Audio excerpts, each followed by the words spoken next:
police brutality has happened all across America. There's several Trayvon Martin shootings that happened after Trayvon Martin.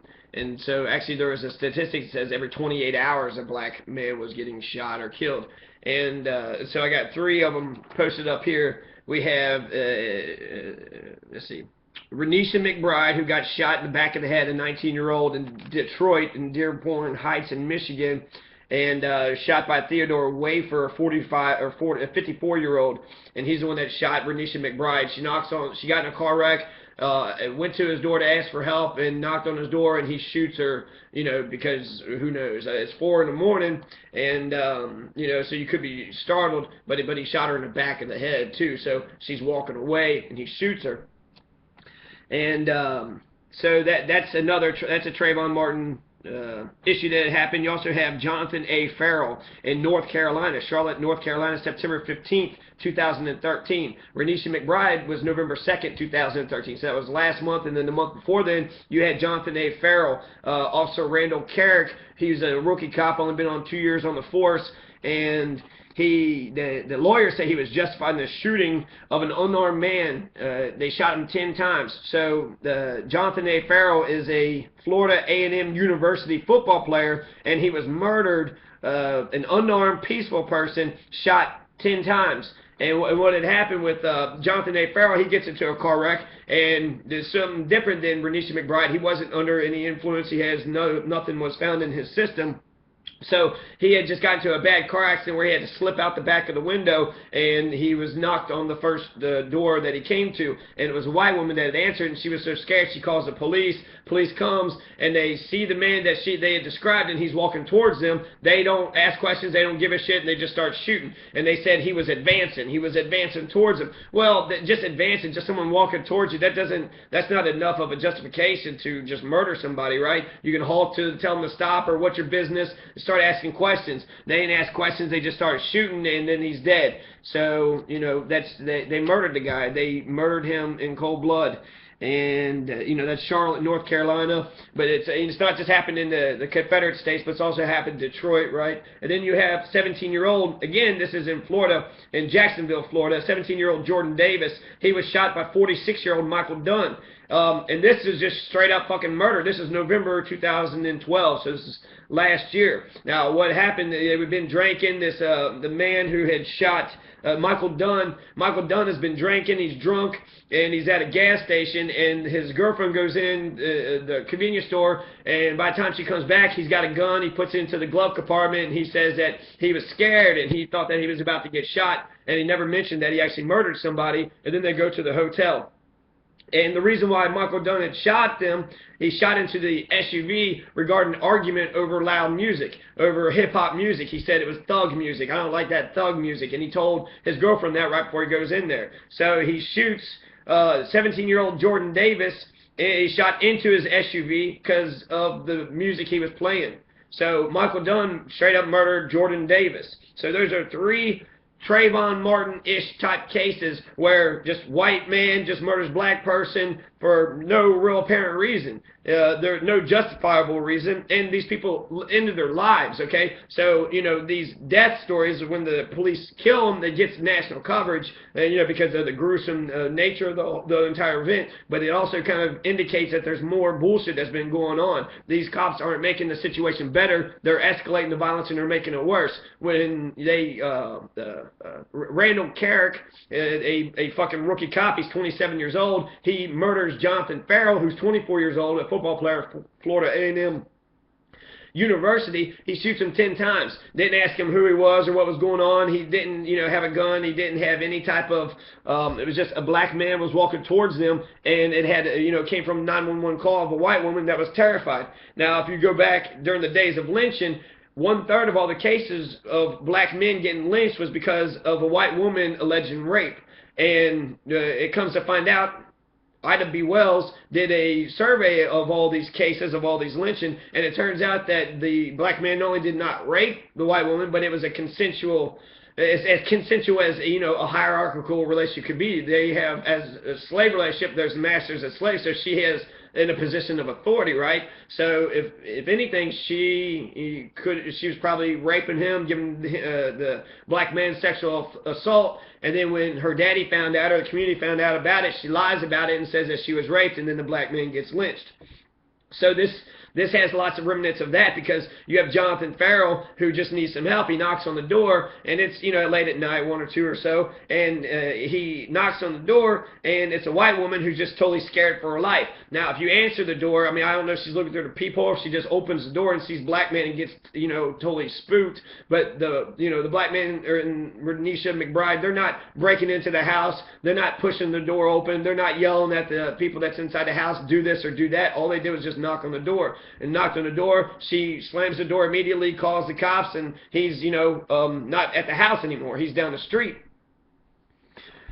And, you know, so it has remnants of that. White woman scared. I'm scared for, I got children in the house. I don't know what this black man wants. I'm so scared. I don't know what's going on. You know, he didn't try to break in the house. He didn't try to push the door open. He's just standing on the porch. If you're trying to break into someone's house, I think, like, knocking on the door might be, it's an interesting tactic, because it would throw you off, right? You're like, well, you know, shit, you're trying to rob me and you're just going to knock on my door. But it sounds really stupid, actually, for someone to think that that's how a robbery is going to go down. On Monday, the death of 19-year-old Renisha McBride ruled a homicide. She's fatally shot. They said in the face. I've heard in the back of the head. So I've heard 2 different reports, in the back of the head, in the face. Also, the Dearborn Heights police told Renisha McBride's family that her body was found in the gutter. It was found in the ditch. So, you know, they found the body and then found it to him, or maybe they knew that he shot it and they hid the body. Like, I mean, it's just weird stories. There's weird conflicting stories coming out about this. And we only have one testimony, right? The other person is dead. So the winners write history, and then the victims are written about. So on Monday, the death of 19-year-old Renisha McBride ruled a homicide. There's no evidence that the shot was fired at close range. Let's see. It was November 2nd, 2003. So like Trayvon Martin, authorities did not immediately charge the shooter with the crime. The deceased is a young African-American. Shooter is white. Just like Trayvon, the family wants criminal charges brought, but investigators are trying to determine if that's appropriate under Michigan law.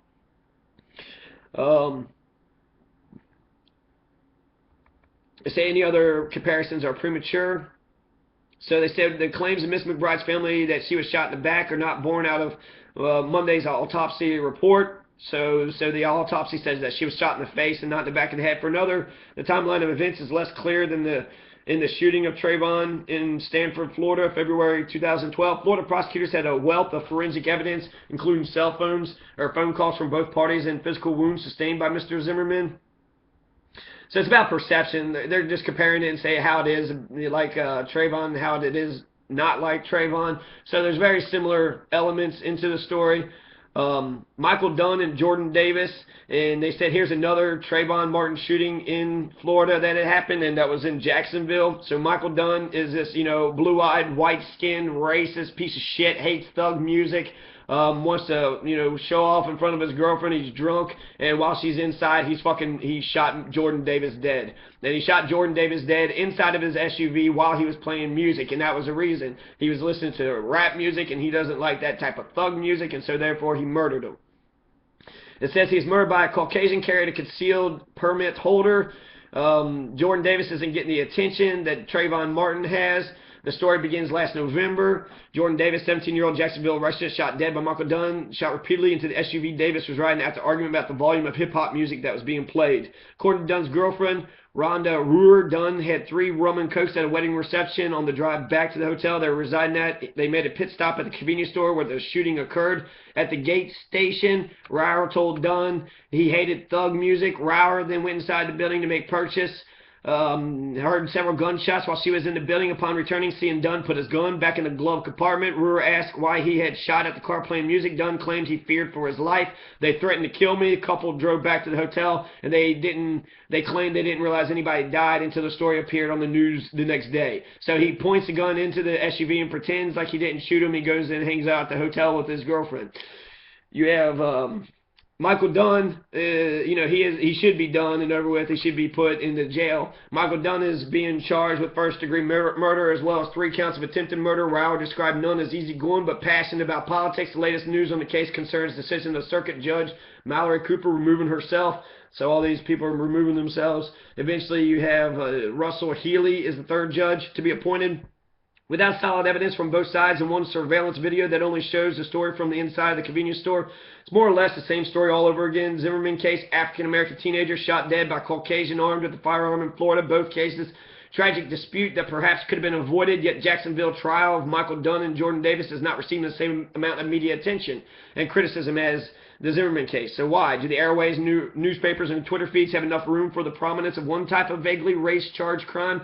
Whatever the reason, there's no one to blame but the national media for more or less skipping this one over. Whether it's true that there was an element of outrage with the Zimmerman case, because there's no initial arrest. It's also true that the notion that Zimmerman would not be arrested was more of the impression that the media itself was leaving us with than what was going on behind the scenes. Now that the trial's been in effect, we find that the police were in fact very skeptical of Zimmerman from the start. We're investigating him actively the whole time, but they're just trying to compile more evidence.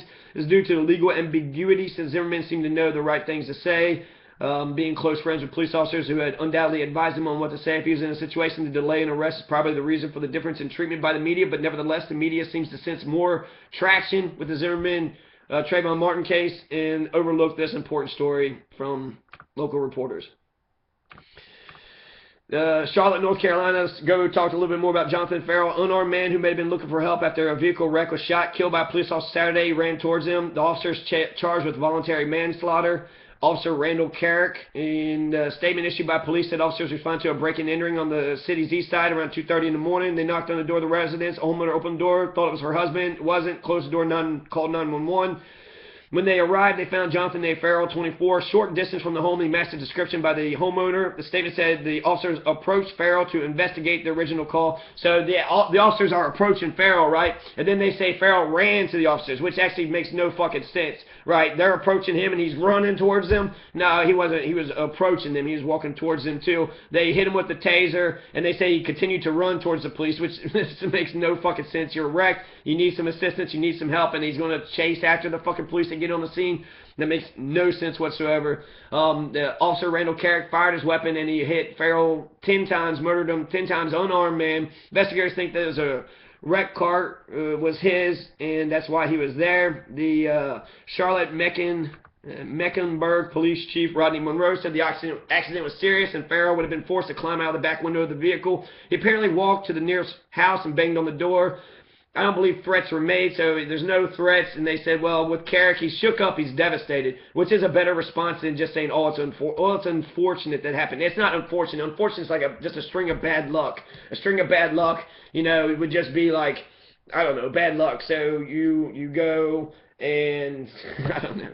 It's just a bad luck. Unfortunate just makes it sound like it's just like you tripped on your shoelaces and you fell down. That's unfortunate. Getting murdered is not unfortunate. It's devastating. So Kerrick has been with the Charlotte Mecklenburg Police since April 2011, so it's a rookie cop. He's just been on there for 2 years. Kerrick was in custody, charged voluntary manslaughter. The shooting was excessive. 2 other officers at the scene been placed on paid administrative leave, so that's great, a paid vacation, right? A lot of these, they get suspended, but they get on paid suspension, so, they get to sit at home while collecting a check.